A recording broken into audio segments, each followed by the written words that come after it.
Hello dear friends, March 20ರಂದು ವಿಶ್ವ ಗುಬ್ಬಚ್ಚಿ ದಿನವನ್ನು ಆಚರಿಸಲಾಗುತ್ತದೆ.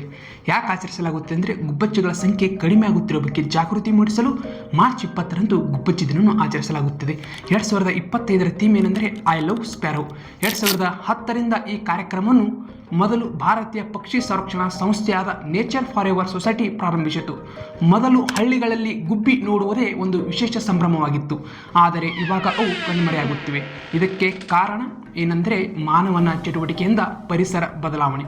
ಗುಬ್ಬಚ್ಚಿಗಳ ಸಂಖ್ಯೆ ಕಡಿಮೆ ಆಗೋದಕ್ಕೆ ಮೂಲ ಕಾರಣ ಏನೆಂದರೆ ಅತಿಯಾದ ನಗರೀಕರಣ, ಕೃಷಿಯಲ್ಲಿ ಕೀಟನಾಶಕ ಬಳಕೆ, ಇತರ ದೊಡ್ಡ ಪಕ್ಷಿಗಳು ಸಂಖ್ಯೆ ಹೆಚ್ಚುತ್ತಿರುವುದರಿಂದ ಗುಬ್ಬಚ್ಚಿಗಳು ಬದುಕುವುದು ಕಷ್ಟಕರವಾಗಿವೆ. ಗುಬ್ಬಚ್ಚಿಗಳನ್ನು ರಕ್ಷಿಸಲು ಸೇವ್ ದಿ ಸ್ಪ್ಯಾರೋ ಅಭಿಯಾನವನ್ನು ಜಗತ್ ಇಕ್ಬಾಲ್ ಅವರು ಪ್ರಾರಂಭಿಸಿದರು. ಕರ್ನಾಟಕದ ಮೈಸೂರಿನಲ್ಲಿ ಅರ್ಲಿ ಬರ್ಡ್ ಅಭಿಯಾನವನ್ನು ಮಕ್ಕಳಿಗೆ ಪಕ್ಷಿಗಳ ಜಗತ್ತನ್ನು ಪರಿಚಯಿಸುತ್ತದೆ. ಇದೇ ಥರದ ಮಾಹಿತಿಗೆ ನಮ್ಮ ಪೇಜನ್ನು ಫಾಲೋ ಮಾಡಿಕೊಳ್ಳಿ. Thank you.